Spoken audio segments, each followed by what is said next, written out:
আসসালামু আলাইকুম।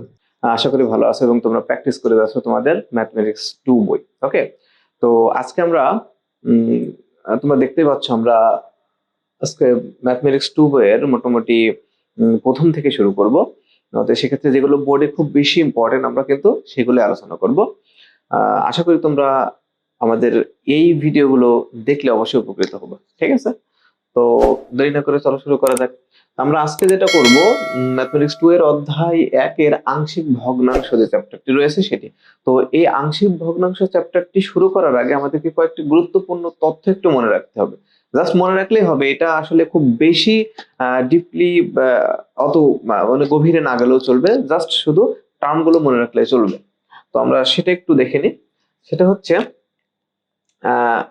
এখানে আমরা একটু জাস্ট এটা তুমি সূত্র মনে করতে পারো, আর এটা এখানে আসলে এই আংশিক ভগ্নাংশে তেমন কোনো সূত্র দেখা যায় না, তবে এই টার্মগুলো মনে রাখলে মোটামুটি সূত্রের কাজ হয়ে যাবে এবং অঙ্কগুলো কি তোমাদের জন্য ইজি হবে। তো আমরা একটু দেখে নিই, একটি গুরুত্বপূর্ণ তথ্য আমি কিছু লিখে রেখেছি। আচ্ছা, উপরে আমি প্রত্যেকটা জায়গায় কিন্তু 1 দিয়ে রেখেছি, তার মানে এই না যে প্রত্যেকটা অঙ্কে 1 থাকবে। তার মানে উপরে যেটা থাকবে আসলে সেটাই আমাদেরকে লিখে যেতে হবে, ওইটা নিয়ে কোনো ঝামেলা নাই। বাট নিচে আমাদের যে হরে যেটা রয়েছে সেটা নিয়ে আমাদেরকে একটু বিশ্লেষণ করতে হবে। তো আমাদের যদি নিচে যদি এরকম ব্র্যাকেট আকারে দুইটা টার্ম থাকে, তো সবসময় মনে রাখতে হবে এই টার্ম কিন্তু ব্র্যাকেট আকারে নাও থাকতে পারে, মিডিল টার্ম আকৃতিতে থাকতে পারে, আবার সূত্র আকৃতিতে থাকতে পারে। ঠিক আছে, উৎপাদকের বিশ্লেষণের যে সূত্রগুলো সেইভাবে থাকতে পারে। যেমন এইটা x plus one into x minus one এইভাবে না থেকে এটা কিন্তু এইভাবেও থাকতে পারতো, এক্স স্কোয়ার মাইনাস ওয়ান। তখন আমাকে জাস্ট এইভাবে দুইটা রাশি ব্র্যাকেটে থাকবে, এইভাবে আমাদেরকে নিয়ে আসতে হবে।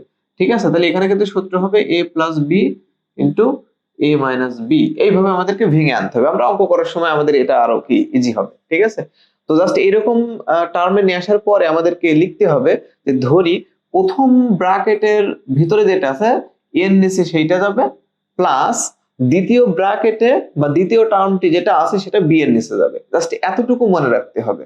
ওকে, তো প্রথমে এটা নরমালি সহজ একটা টার্ম গেল, এটা আমাদেরকে মনে রাখতে হবে সহজেই। দ্বিতীয় টার্মে আমরা আসি, জাস্ট মানে ক্যাটাগরি একই রকম, জাস্ট সামান্য সামান্য একটু পরিবর্তন আছে, এইগুলো মনে রাখলে মোটামুটি আমাদের অঙ্কগুলো হয়ে যাবে।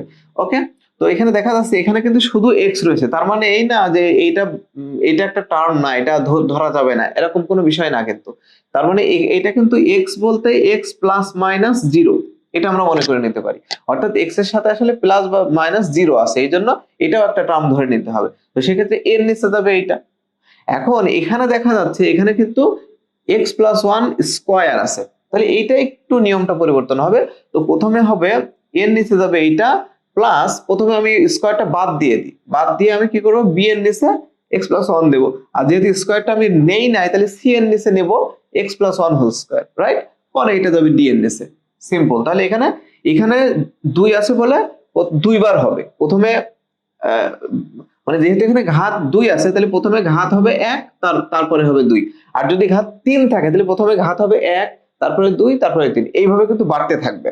ওকে, দ্যাটস মিন এরকম যদি হয় এক্স প্লাস ওয়ান যদি হোল কিউ থাকে, তখন কিন্তু এইভাবে হবে। প্রথমে এক্স প্লাস ওয়ান নিচে যাবে, এক্স প্লাস ওয়ান প্রথমে এইটা হবে, plus X plus one square plus X plus one whole cube, এইভাবে কিন্তু টার্মগুলো আস্তে আস্তে বাড়তে থাকবে, যেই পর্যন্ত থাকবে ঘাত ঠিক সেই পর্যন্ত আমাদেরকে নিয়ে আসতে হবে। ওকে, আশা করি বুঝতে পারছো এবং অঙ্ক করার সময় এগুলো আরো সহজ হবে। ওকে, তাহলে এটা গেল। তৃতীয়টা আমাদের একটু পরিবর্তন দেখতে পাচ্ছি আমরা, যে নিচে এক্স প্লাস ওয়ান, এটা তো আমরা বুঝতেই পারছি এর নিচে যাবে এটা, কিন্তু যখন X square plus one, that's mean X এর উপরে দ্বিঘাত থাকবে, তখন কিন্তু একটু চেঞ্জ হবে। আর এখানে একটা জিনিস মনে রাখতে হবে, এইটা যদি মাইনাস হতো তাহলে কিন্তু সূত্রটা পড়ে যেত ঠিক আগের মতো। তো যেহেতু এখানে মাইনাস নাই প্লাস, সেক্ষেত্রে এখানে কোনো সূত্র হচ্ছে না, সেক্ষেত্রে আমাদেরকে দ্বিঘাত সমীকরণের নিয়মটা আমাদের মনে রাখতে হবে। তাহলে এর নিচে যাবে এটা, প্লাস যেহেতু এক্স স্কোয়ার আছে, তাহলে আমরা যে পরের যে রাশিটা আমরা নিচ্ছিলাম সেটা হচ্ছে বি, বির সাথে একটা এক্স নেব এবং তার সাথে পরের টার্মটা নেব, অর্থাৎ বি এক্স প্লাস সি, আর বাই হচ্ছে এইটা। এইটা নিয়ে অনেকের ঝামেলা, এটা কেমন যেন মনে হচ্ছে, কোনো ব্যাপার না, এটা অঙ্ক করার সময় আরো তোমাদের জন্য সহজ হবে।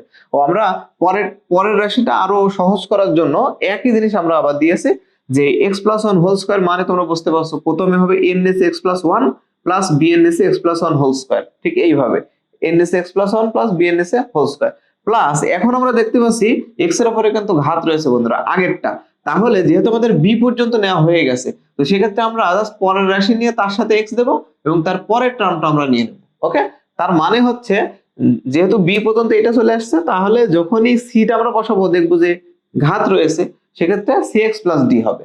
ওকে, তো এটা যদি এরকম ভাবে আরো সামনের দিকে এগোয় ঠিক একই ক্যাটাগরিতে আমাদের হবে। যেমন আমাদের নিচে যদি এরকম থাকে X plus one cube X square plus two, তখন কি হবে বন্ধুরা তোমরা বুঝতে পারছো নিশ্চয়ই? রাইট, ঠিক ধরেছো। প্রথমে হবে a by x plus one plus b by x plus one whole square plus C by x plus one whole cube, right? Plus এবার সি পর্যন্ত কিন্তু আমাদের হয়ে গেছে, এবার হবে dx প্লাস ই, রাইট? তার মানে আমরা লিখলে এটা এরকম হবে a by x plus one plus এটা হবে কি B by x plus one, এবার হবে whole square plus C by x plus one whole square plus এবার যখনই আমরা এখানে আসবো তখন দেখতে পাচ্ছি দ্বিঘাত সমীকরণ, তো সেক্ষেত্রে আমাদের সি পর্যন্ত নেওয়া হয়ে গেছে, পরের টার্মটা নিলাম ডি তার সাথে X plus E divided by X square plus two. বন্ধুরা এত দূর আমাদের আসবে না, আমাদের নর্মালি সহজের ভিতরে আমাদের এই অঙ্কগুলো সমাধান হবে। আবার মনে রাখতে হবে এই প্রথম অধ্যায় থেকে কিন্তু নর্মালি সংক্ষিপ্ত থাকে। তো ঠিক আছে, আমরা মোটামুটি আশা করি এই টার্মগুলো তোমাদের তোমরা লিখে নিয়েছো এবং তোমাদের আশা করি মনে থাকবে। ঠিক আছে, তো আমরা তোমাদের সময় বাঁচানোর জন্য আমরা অঙ্কটা লিখে নিয়ে তারপর ফিরে আসছি।